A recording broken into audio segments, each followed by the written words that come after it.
Digital এই যুগে এসে আমরা গ্রামীণ অনেক খাবার ভুলে গেছি, কিন্তু কিছু খাবার শুধু খাবার নয়, এগুলো আমাদের শিকড়ের গল্প বলে। আমাদের মা মাটি আর ফেলে আসা দিনের স্মৃতি জাগিয়ে তোলে।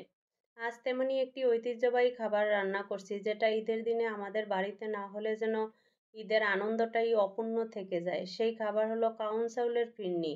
স্বাদ, পুষ্টি আর আবেগে ভরা এক অনন্য রান্না। আমাদের মা চাচিরা খুব সহজ আর প্রাকৃতিক উপাদান দিয়ে যেভাবে খাবার রান্না করতেন, আমি ঠিক সেভাবেই রান্না শুরু করলাম।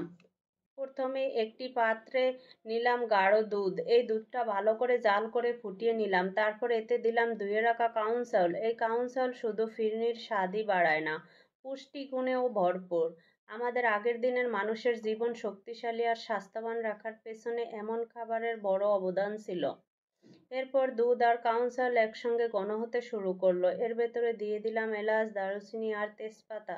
এগুলো সুন্দর একটা ঘ্রাণ নিয়ে আসবে। দুধের ঘন টেক্সচার, চাউলের দানাগুলো যেন ছোট ছোট মুক্তোর মতো ভেসে উঠছে।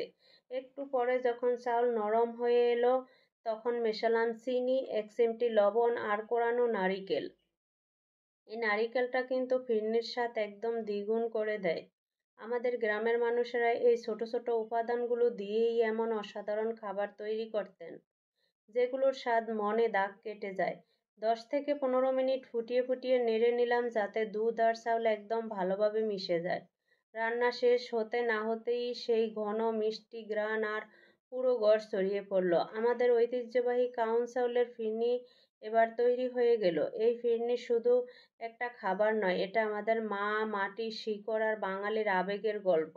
গ্রামীণ এই সহজ অথচ পুষ্টিকর খাবারগুলো আমাদের শুধু শরীর নয়, মনও তৃপ্তি করে। কেননা এই ফিরনির প্রতিটি উপাদানে আছে পুষ্টি, আছে মমতা আর আছে এক স্নিগ্ধ স্বাদ, যা মনে করিয়ে দেয় আমাদের ছোটবেলার ঈদ, মায়ের হাতের রান্না আর সেই মাটির ঘ্রাণ মিশানো সহজ জীবন। আজকের ফিরনির প্রতিটি চামচ যেন আপনাকে সেই পুরোনো দিনের মিষ্টি মুহূর্তে ফিরিয়ে নিয়ে যাবে। এই ফিরনি খেলে মনে পড়ে মাটির উঠোনে বসে একসঙ্গে খাওয়া, পরিবারের সাথে কাটানো সময় আর আমাদের গ্রামের ঈদের হাসি আনন্দ।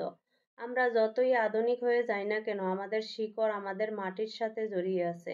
আমাদের ঐতিহ্যবাহী এবং স্বাস্থ্যকর খাবারগুলো যেন হারিয়ে না যায়, এটাই আমাদের একমাত্র চাওয়া। আমাদের দেশে বিভিন্ন অঞ্চলে এই ফিরনি ভিন্ন ভিন্ন নামে পরিচিত। যেমন ঢাকায় একে অনেকের সময় কাউন ফিরনি বা কাউন পোলাও বলা হয়। সিলেটে কাউন চাউল বা কাউন পায়েস নামে পরিচিত। ভারতে, বিশেষত পশ্চিমবঙ্গে, এর নাম হতে পারে কাউন পোলাও বা মিষ্টি ফিরনি। আপনি কোথায় থাকেন, সেখানে এই খাবারটি কী নামে পরিচিত, কমেন্টে জানাবেন। তাহলে একে অপরের ঐতিহ্য আর খাবারের গল্প শেয়ার করতে পারবো।